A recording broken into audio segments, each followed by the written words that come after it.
चलो बच्चों, good afternoon. आज की क्लास में हम लोग एक बहुत ज़रूरी चीज़ सीखने वाले हैं।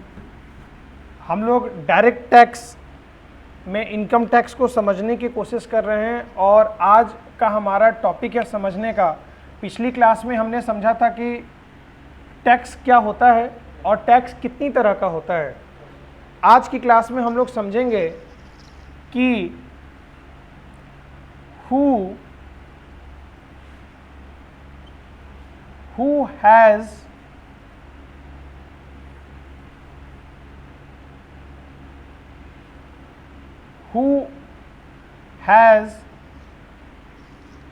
power to impose tax? Who has a power to impose tax? कर लगाने का अधिकार किसके पास है? कर लगाने का अधिकार, कर लगाने का अधिकार किसके पास है?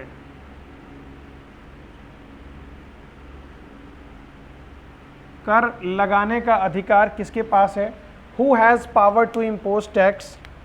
तो जैसे ही मैं ये सवाल पूछता हूँ कई बच्चों से, कई बच्चों का एक ही जवाब आता है कि सर पावर लगाने, टैक्स लगाने का जो पावर है वो दिया गया है सेंट्रल गवर्नमेंट को। किसको दिया है? सेंट्रल गवर्नमेंट को, केंद्र सरकार को। ये बच्चे तुरंत जवाब देते हैं, लेकिन मैं कहता हूँ वो बच्चे गलत जवाब देते हैं। टैक्स लगाने का अधिकार दो लोगों को दिया गया है। एक तो सेंट्रल गवर्नमेंट दिया ही है, केंद्र सरकार। कौन सी सरकार? केंद्र सरकार। और कर लगाने का अधिकार राज्य सरकारों को भी दिया गया है, जिसको कहते हैं स्टेट गवर्नमेंट। स्टेट गवर्नमेंट और राज्य सरकार। राज्य सरकार, इसका मतलब टैक्स दोनों लोग लगा सकती है, स्टेट गवर्नमेंट भी और सेंट्रल गवर्नमेंट भी।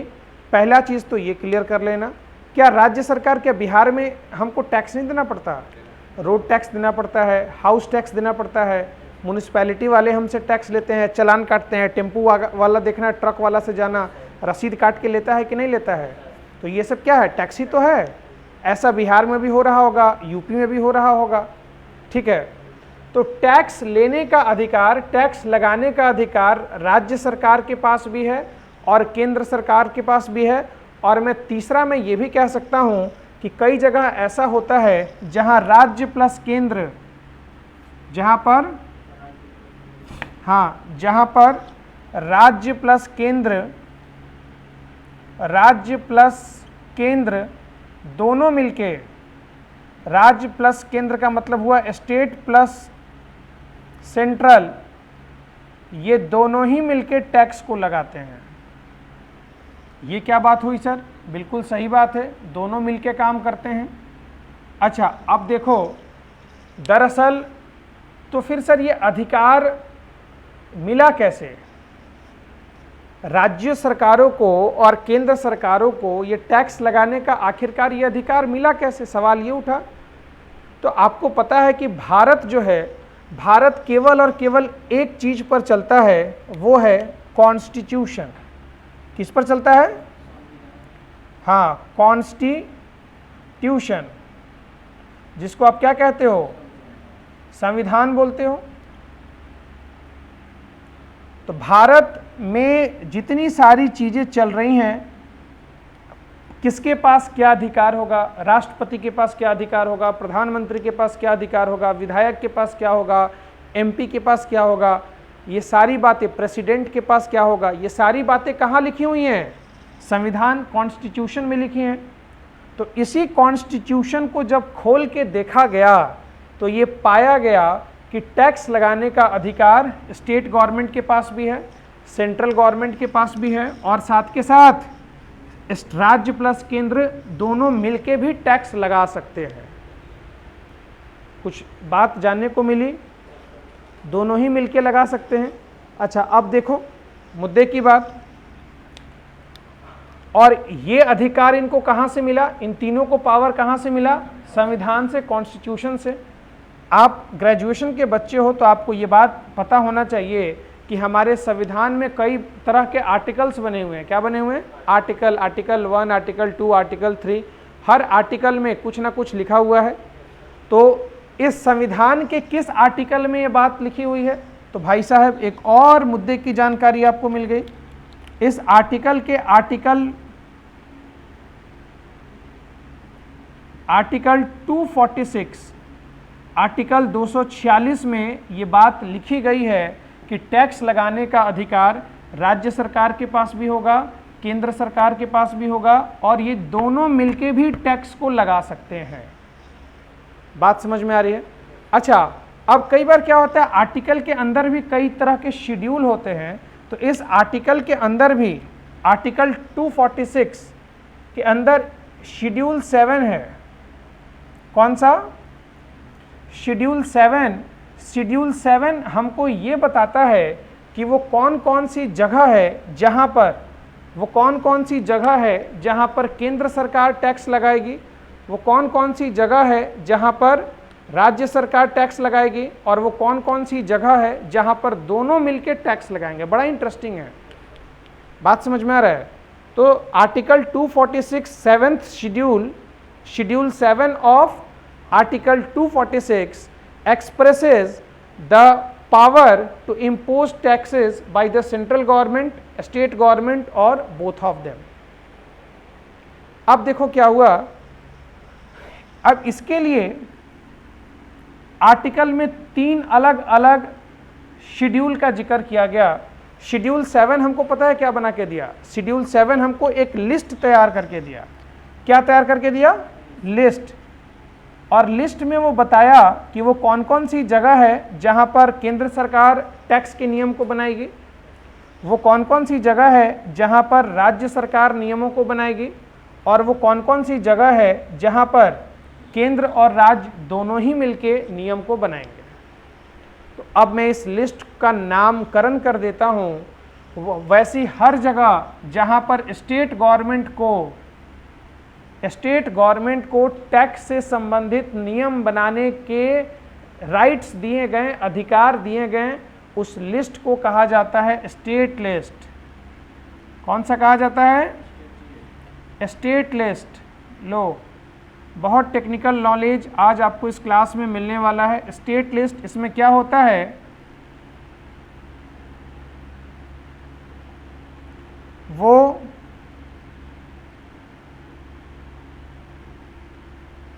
क्षेत्र जिसमें राज्य सरकार को कर का मतलब हुआ टैक्स से संबंधित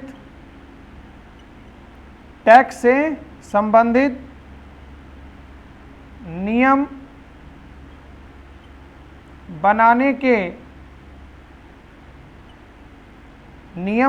के अधिकार हैं। हाँ जी बेटा, कोई पूछेगा तो बता पाओगे कि नहीं? वो क्षेत्र, those sectors where state government has a right to make rules and regulations और make laws related to taxes. क्या बात समझ में आ रही है? ऐसे लिस्ट को कौन सा लिस्ट कहते हैं? State list. अच्छा, और स्टेट लिस्ट में वो हर सेक्टर लिखा होता है जिस पर कौन सी सरकार टैक्स के नियम को बनाएगी? State government. अच्छा, अगर बात करी जाए सर सेंट्रल गवर्नमेंट की, तो सेंट्रल गवर्नमेंट कहाँ कहाँ टैक्स से संबंधित नियम को बनाएगी, वो कौन कौन से क्षेत्र हैं, उस क्षेत्र का जिक्र किया गया है सेंट्रल लिस्ट में। कहाँ किया गया है? Central list. ये लो, तो सेंट्रल लिस्ट को अगर एक्सप्लेन करना हो तो कैसे करोगे? यहाँ क्या लिखोगे? वो हर क्षेत्र जहाँ पर केंद्र सरकार को कर से संबंधित नियम बनाने के अधिकार हैं। यस और नो? ठीक है, तो इसी बात को आप यहाँ पर रिपीट कर देना। वो हर क्षेत्र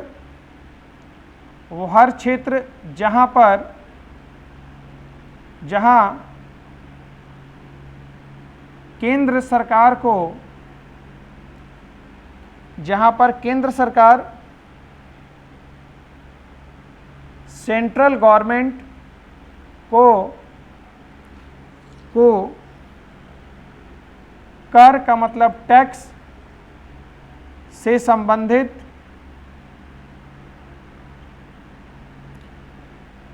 संबंधित नियम बनाने का अधिकार है। नियम बनाने का, भूलोगे तो नहीं? चलो, तो ये दो चीज हमने देखा, पहला। दूसरा, अब मेरे पास बच गया तीसरा वो कौन सी जगह है जहां राज्य और केंद्र दोनों को अधिकार है कि दोनों एक टेबल पर बैठ के नियम को बना सकते हैं। इस ऐसे हर जगहों के लिए भी एक लिस्ट जारी किया गया, और वो लिस्ट कहाँ है? शेड्यूल 7 में। और वो शेड्यूल 7 कहाँ मिलेगा? आर्टिकल 246 में। आर्टिकल 246 के 7th शेड्यूल में जाकर के एक लिस्ट को देखना होगा जहां पर केंद्र और राज्य दोनों को ही अधिकार मिले हैं कि दोनों एक टेबल पर बैठो और मिलके कानून को बनाओ। उस जगह को बेटा, उस लिस्ट को कहा जाता है कंकरेंट लिस्ट। कौन सा लिस्ट? Concurrent list. लो, कंकरेंट लिस्ट, इसका मतलब मैं पूछूं कंकरेंट लिस्ट क्या बताता है? तो वो हर क्षेत्र जहां केंद्र सरकार और राज्य सरकार को कर से संबंधित नियम बनाने का अधिकार है। वो हर क्षेत्र जहां पर राज्य सरकार और केंद्र सरकार एक साथ मिलकर नियमावली को तैयार कर सकती है, उसको कौन सा लिस्ट कहते हैं? Concurrent list. तो अगर मैं समराइज करूं तो लिस्ट कितने प्रकार के होते हैं? 3। कौन कौन से?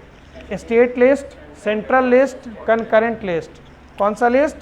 Concurrent list. स्टेट लिस्ट में क्या दिया होता है? तो राज्य से संबंधित वो सारे क्षेत्र जहां पर राज्य सरकार को टैक्स बनाने का नियम है, टैक्स का नियम बनाने और लागू करने की जिम्मेदारी है। सेंट्रल लिस्ट, वो हर क्षेत्र जहां पर केंद्र सरकार को कर से संबंधित नियम बनाने और लागू करने का अधिकार है। कंकरेंट लिस्ट, वो हर क्षेत्र जहां पर दोनों ही एक साथ मिलकर के नियमावली को तैयार करेंगे। ये लिस्ट कहाँ दिया है? आर्टिकल 246 में। आर्टिकल 246 में कहाँ? तो शेड्यूल 7 में। ठीक है, आसान भाषा में मैं ये कह सकता हूं, schedule 7 of article 246 expresses the rights of central government, state government and both the government to impose tax in different fields. जब समझ जाओगे तो अपनी शब्दों में चीज़ों को एक्सप्रेस इजीली तुम कर सकते हो।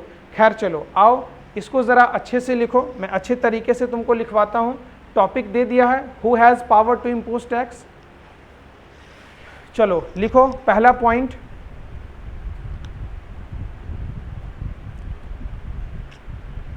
पहला पॉइंट लिखो,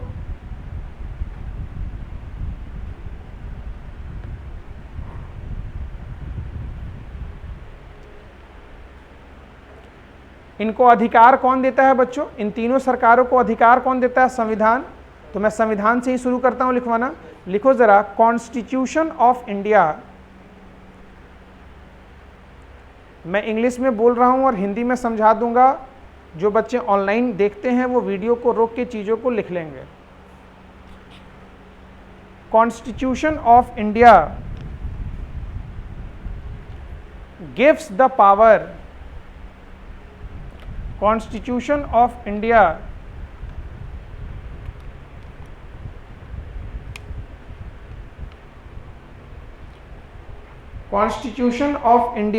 gives the power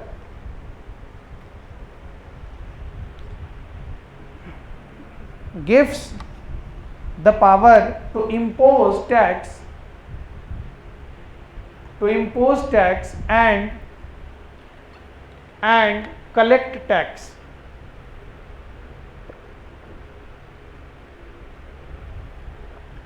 constitution of India क्या लिखे? हाँ, gives the power to impose tax and collects tax and it may be direct tax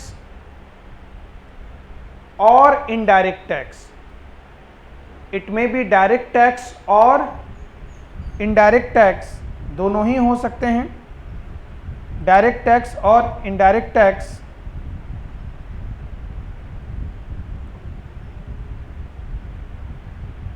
क्या लिखे? It may be direct tax, indirect tax, full stop, full stop. उसके आगे लिखो constitution also allows, एक line छोड़ के नीचे लिखना अगले पॉइंट में। सुनो, जब भी मैं बोलूंगा अगले पॉइंट में लिखने के लिए आपको एक लाइन छोड़ के लिखना है, और ऐसे जैसे मान लो हेडिंग दिया, पहला पॉइंट, फिर एक लाइन छोड़ के दूसरा पॉइंट, एक लाइन का गैप, और सीक्वेंस बिल्कुल सेम रखना। लिखो constitution also allows that constitution also allows that these taxes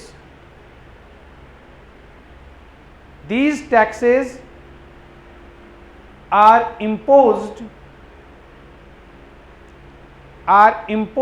or collected, these taxes are imposed or collected, these taxes are imposed or collected either by central government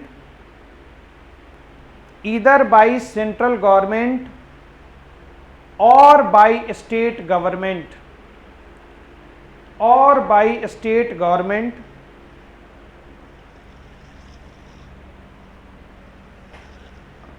हाँ, अभी तक मैंने आपको क्या बताया? पहले पॉइंट में मैंने यही लिखवाया हिंदी में कि भारत का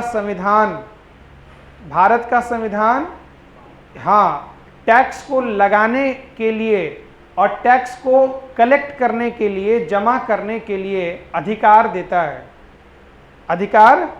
है। अच्छा, और ये अधिकार किसको किसको देता है? संविधान ये अधिकार केंद्र सरकार और राज्य सरकार दोनों को ही देता है। ठीक है, चलो अगले पॉइंट में लिखो, एक लाइन छोड़ के। नेक्स्ट पॉइंट में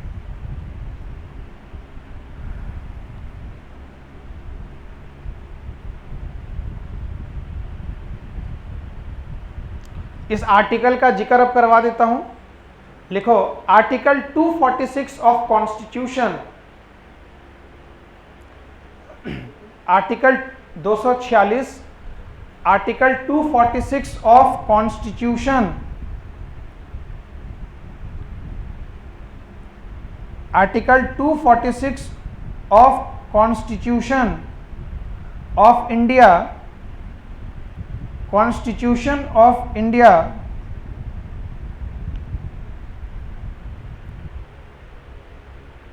allows,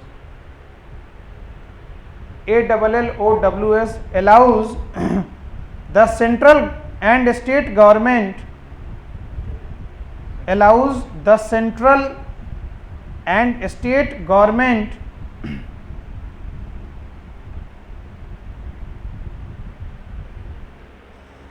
to impose taxes to, भारतीय संविधान का आर्टिकल को हिंदी में क्या कहते हैं? सूची, अनुच्छेद। हाँ, भारतीय संविधान का अनुच्छेद 246, हिंदी वाले बच्चे क्या लिखेंगे? भारतीय संविधान का अनुच्छेद 246 केंद्र सरकार और राज्य सरकार को कर को लगाने का अधिकार प्रदान करता है। यस और नो? ठीक है, तो हिंदी वाले बच्चे जो भी होंगे वो इजीली चीज़ों को लिख लेंगे। भारतीय संविधान का अनुच्छेद 246 भारत सरकार को कर से संबंधित नियम बनाने के लिए अधिकार प्रदान करता है, और ये अधिकार केंद्र और राज्य सरकार दोनों को दिया जाता है। क्लियर है? चलो, तो अभी तक मैंने आपको क्या क्या लिखवा दिया इस सारे में से? इस संविधान के बारे में लिखवा दिया, इस आर्टिकल 246 के बारे में लिखवा दिया। अब इसका जिक्र करवा दूं, शेड्यूल 7 का लिखो, अगले पॉइंट में लिखो। अगले पॉइंट में कौन सा शेड्यूल है? 7th। तो लिखो जरा 7th शेड्यूल, ऐसे लिख लो 7th शेड्यूल, यहां लिखा हुआ है 7th schedule of Article 246, 7th schedule of Article 246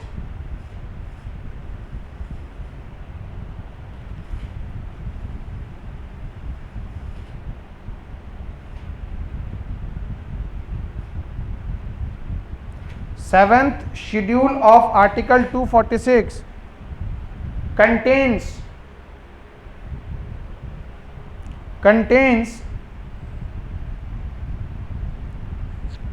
three different kind of lists, contains three different kind of lists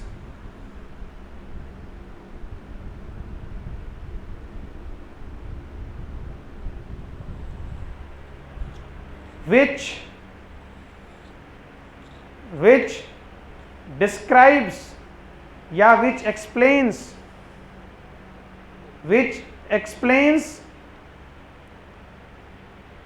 the matter to which explains the matter to which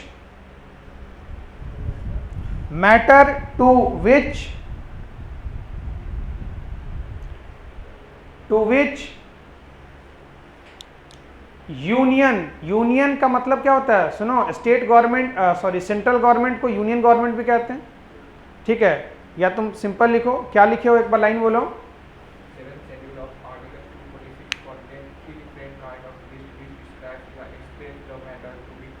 matter to which central government matters to which central government and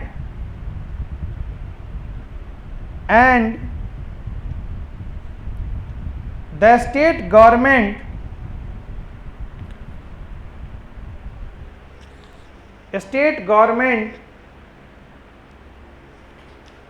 have the authority, authority,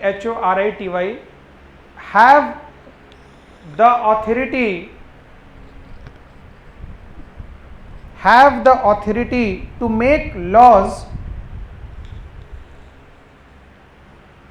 have the authority to make laws for the purpose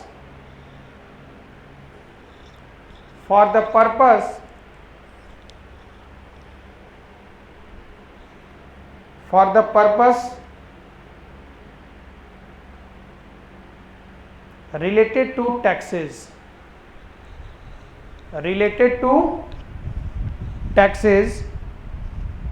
full stop।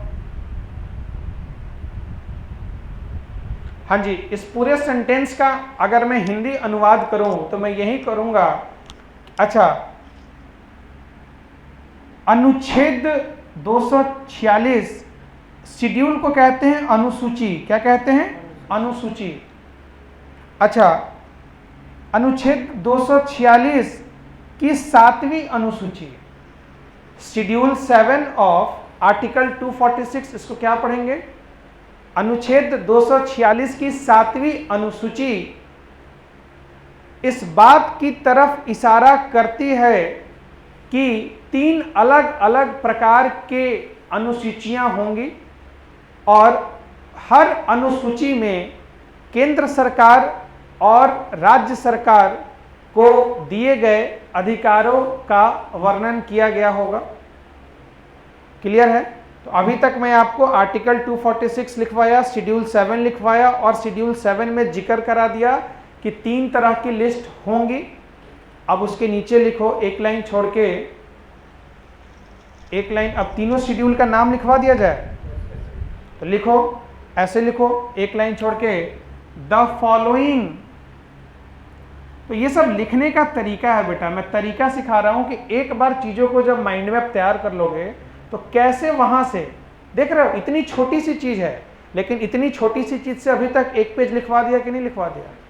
तो बस mind में गया thought वहां से लिखना चालू हो जाएगा। द फॉलोइंग आर द 3, या ऐसे ही लिख लो, 3 different lists. The following are the 3 different list. सबसे पहला लिस्ट कौन सा लिखोगे? ये लिखो, सेंट्रल लिस्ट। अंडरलाइन कर देना इस पूरे को, और एक लाइन छोड़ के नीचे थोड़ा सा अंदर करके देखो, जैसे ये हेडिंग यहां से दिया होगा, थोड़ा सा अंदर करके 1 नंबर लिखना कि लगे कि इसके अंदर का पॉइंट है। 1 नंबर लिखो, सेंट्रल लिस्ट या यूनियन लिस्ट। इसी को कहते हैं यूनियन लिस्ट या फिर सेंट्रल लिस्ट। यूनियन लिस्ट या फिर सेंट्रल लिस्ट।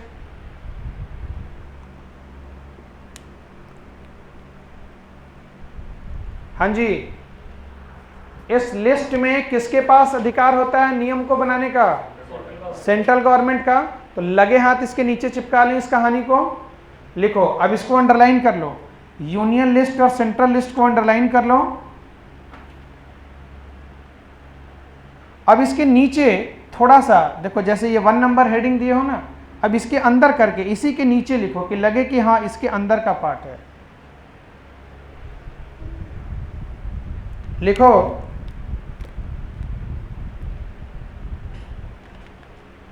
अच्छा, क्या इस लिस्ट के अंदर लिखे गए क्षेत्रों में क्या राज्य सरकार का कोई अधिकार होगा? अनुच्छेद क्लियर कह चुका है, इसमें राज्य सरकार का कोई रोल नहीं। इस वाले लिस्ट में केंद्र सरकार का कोई रोल नहीं, और इस वाले लिस्ट में दोनों मिलके बना सकते हैं।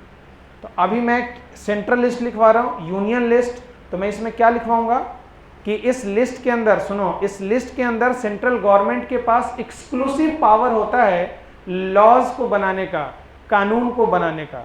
लिखो, लिखो जरा, central government has the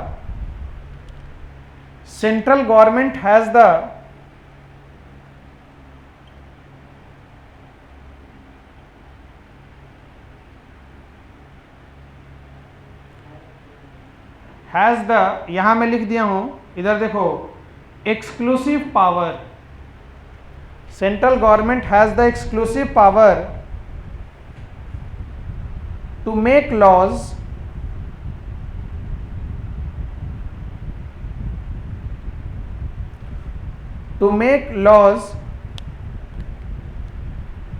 on those matter to make laws on those matter contained in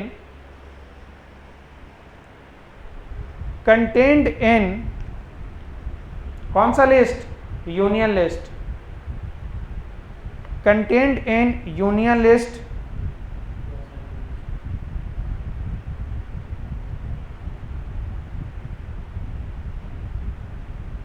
हाँ, मैं क्या लिखूंगा? इसी बात को हिंदी में लिखना अगर चाहूं तो आसान भाषा में ये वाला, इस बात को भी तुम लिखो अपनी देसी भाषा में। वो हर क्षेत्र जहां केंद्र सरकार को कर से संबंधित नियम बनाने का अधिकार है। इस बात को भी लिखो, एक लाइन भले छोड़ के लिखो, लेकिन लिख लो, ये देसी तरीका है। और इसी कहानी को जो समझाया उसी को तो लिखवा रहा हूँ, ड्राफ्टिंग करवा रहा हूँ, और भाषा एकदम इजी रखा हूँ, अपनी भाषा। समझ में आ रहा है? वो हर क्षेत्र जहां केंद्र सरकार को कर से संबंधित नियम बनाने का अधिकार है। हिंदी माध्यम वाले बच्चे इसको चिपका लेंगे। और जो लोग भी ऑनलाइन क्लास कर रहे हैं, कृपया करके ऑफलाइन क्लास का आनंद लें जो इस शहर में हैं, और बाहर के बच्चे रेगुलर क्लासेस को हमारी ऐप पर ही डाला करेंगे। ऑनलाइन यूट्यूब पर कुछ ही वीडियोस डलेंगी, बाकी इसका आनंद पेड कोर्सेज में ही आपको मिल पाएगा। फ्री के चक्कर में बिल्कुल भी ना रहें, वरना जीवन खराब हो जाएगा।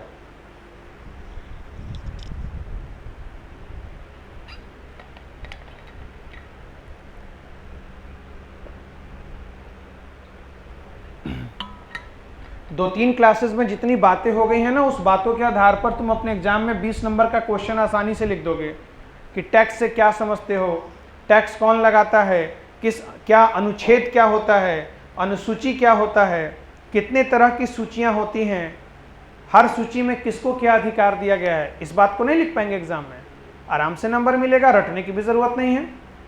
आइए जरा, अच्छा तो मैंने आपको लिखवा दिया कौन सा लिस्ट, सेंट्रल लिस्ट। अब 2 नंबर हेडिंग दो इसी के अंदर। दूसरा number state list. State list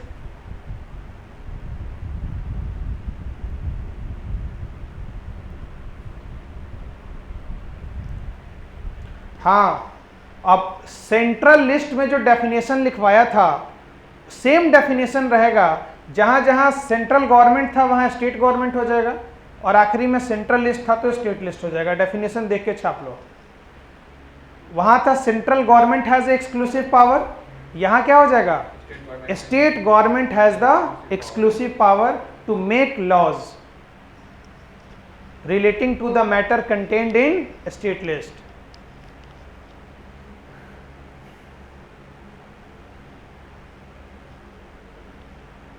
बिल्कुल बढ़िया से समझते हुए चलेंगे और लिखेंगे। समझने का तरीका और लिखने का तरीका दोनों ही बहुत नायाब, आप बस चीज़ों को सीखते चलें।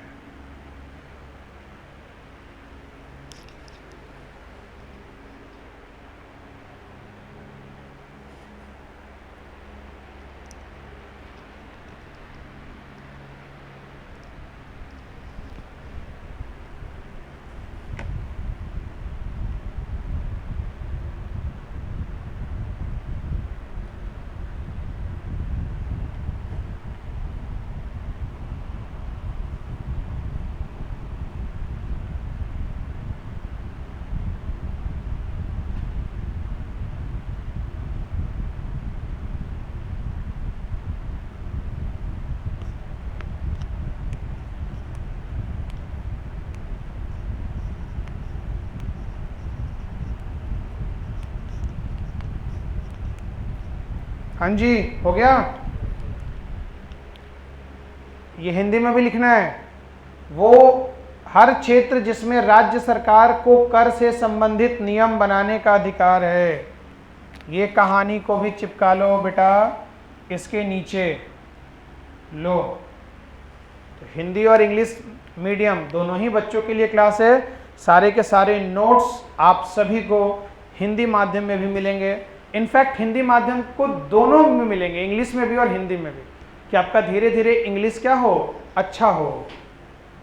आइए अब तीसरा कौन सा list, concurrent list. 3 number heading दीजिए 2 लाइन छोड़ के बढ़िया तरीके से। Concurrent list, concurrent list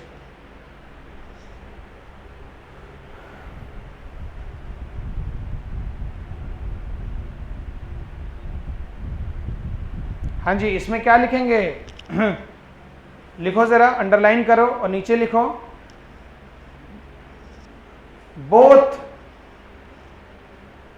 both central and state government, both central and state government has a right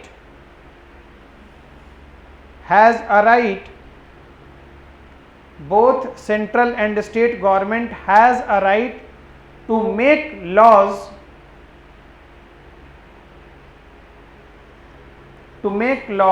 relating to the matter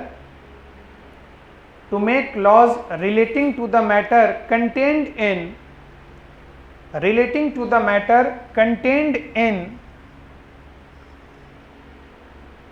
concurrent list। concurrent list में लिखी सभी क्षेत्रों पर राज्य सरकार और केंद्र सरकार दोनों के सहमति से कर से संबंधित नियमावली को तैयार किया जाता है। अब एक बात बताओ मेरे लाल, वो इसमें से कौन सी चीज छूटी जो मैंने तुमको समझाया पर लिखवाया नहीं? ऐसी कोई चीज छूटी क्या? तो आज मैंने आपको बताया कि आखिरकार टैक्स लगाने का अधिकार किसके पास है और ये अधिकार कहां से आया और ये कैसे पता चलेगा कि किस क्षेत्र में कौन से सरकार टैक्स को लगाएगी। अब आपको मैं बता दूं कि हम लोग जो पढ़ रहे हैं, हम लोग क्या पढ़ रहे हैं, इनकम टैक्स। क्या पढ़ रहे हैं? Income tax. तो इनकम टैक्स को रखा गया आयकर, आयकर को रखा गया किसकी कैटेगरी में? सेंट्रल लिस्ट की कैटेगरी में। यूनियन लिस्ट, कौन सी लिस्ट? इसी को कहते हैं कौन सी लिस्ट? Union list. तो इनकम टैक्स को बेटा कौन सी लिस्ट में रखा गया? Union list. इसका मतलब इनकम टैक्स से संबंधित नियमावली कौन बनाएगा? केंद्र सरकार। तभी तो भारत में इनकम टैक्स, चाहे आदमी कहीं पैसा कमा रहा हो, कश्मीर से लेके कन्याकुमारी तक, बिहार से लेके यूपी तक, कलकत्ता तक, सभी के लिए नियमावली केवल और केवल केंद्र सरकार ही बनाएगी। आज केंद्र सरकार ने कहा है कि tax file, income tax file करने का आखिरी तारीख 31 जुलाई है, 31 जुलाई। इसके पहले आपने 1 अप्रैल 2022 से लेकर 31 दिसंबर 2023 तक जितना भी आमदनी कमाया है, इस आमदनी को हमें बताएं। हाँ सॉरी 31 मार्च 2023, इस 12 महीने के पीरियड का हमको आमदनी 31 जुलाई के पहले बताएं। तो भारत में रह रहे हर कोने में ये नियम लागू होता है, हर आदमी के लिए नियम लागू होता है, क्योंकि ये बनाया कौन? सेंट्रल गवर्नमेंट, केंद्र सरकार। तो इनकम टैक्स को अच्छा, आपको कई बार ना ये जैसे सेंट्रल लिस्ट, तो इसको लिस्ट 1 भी कहा जाता है। क्या कहा जाता है? लिस्ट 1। तो सेंट्रल लिस्ट के आगे ब्रैकेट में लिख दो लिस्ट 1। तो लिस्ट 1 का मतलब होता है सेंट्रल लिस्ट। स्टेट लिस्ट के आगे लिख दीजिए जरा ब्रैकेट में लिस्ट 2, और कंकरेंट लिस्ट को लिस्ट 3 भी कहा जाता है। कंकरेंट लिस्ट को लिस्ट 3 भी कहा जाता है। कंकरेंट लिस्ट को लिस्ट 3 भी कहा जाता है।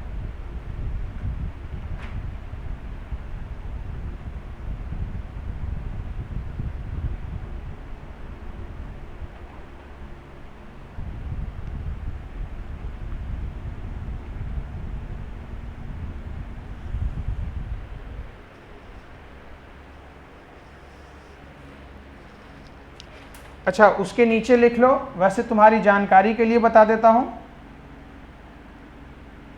Entry 82 of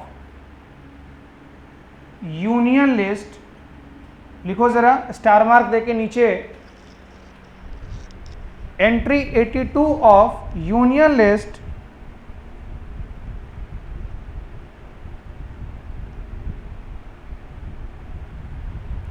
entry 82 of union list. अच्छा, यूनियन लिस्ट का मतलब क्या समझे? हाँ, शेड्यूल 7 ऑफ आर्टिकल 246। हाँ जी, ये लिस्ट का जिक्र कहाँ होता है? ये लिस्ट का जिक्र कहाँ है? Schedule 7 of article 246। अच्छा, आर्टिकल 246 के शेड्यूल 7 के एंट्री नंबर 82 में जिक्र है कि इनकम टैक्स किसके द्वारा लगाया? इनकम टैक्स से संबंधित नियम कानून किसके द्वारा बनाए जाएंगे? सेंट्रल गवर्नमेंट के द्वारा बनाए जाएंगे।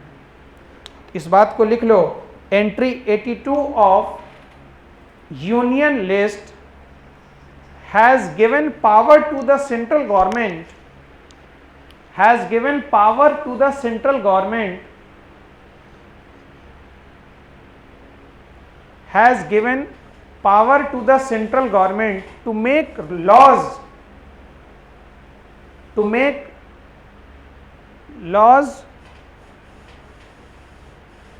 relating to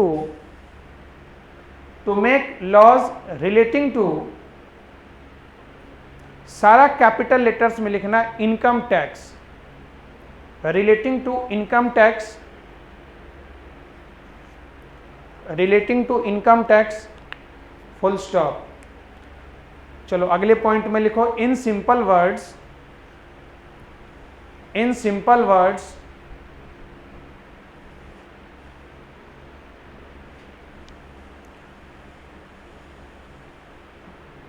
all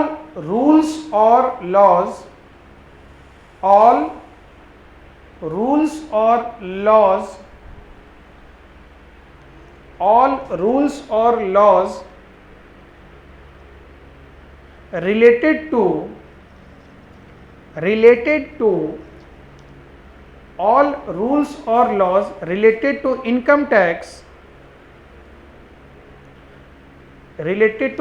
tax are made by central government of India. Bharat के केंद्र सरकार के द्वारा आयकर से संबंधित सारे नियमों और कानूनों को बनाया जाता है। आसान भाषा में इसको ऐसे ही लिखेंगे।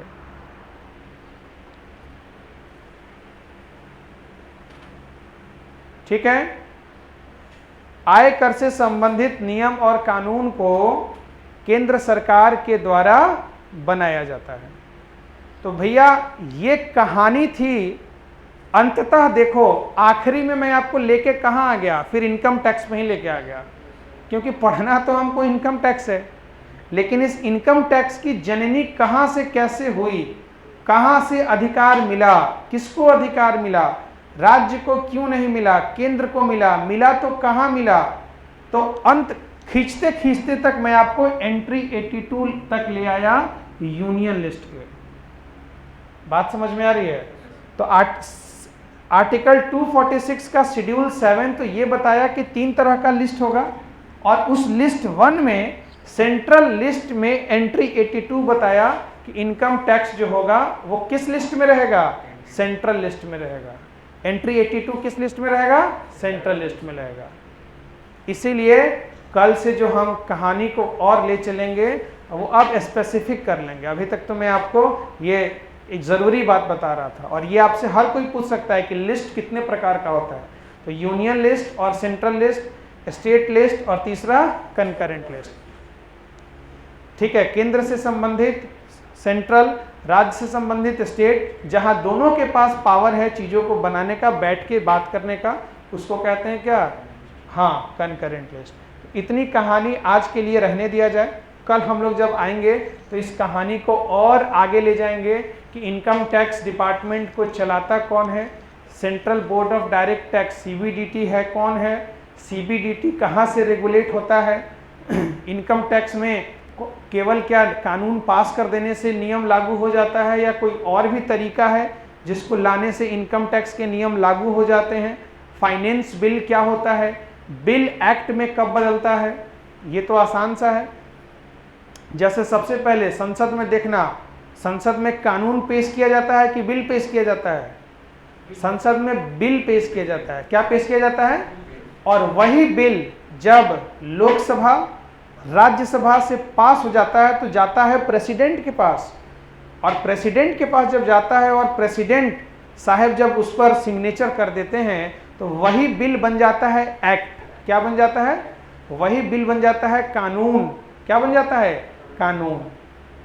तो याद रखिए बिल और कानून में फर्क है। There is a difference between bill and act. Bill तब तक है जब तक वो राष्ट्रपति का हस्ताक्षर नहीं हुआ, और जैसे राष्ट्रपति का हस्ताक्षर हो गया वो बिल किस में बदल गया?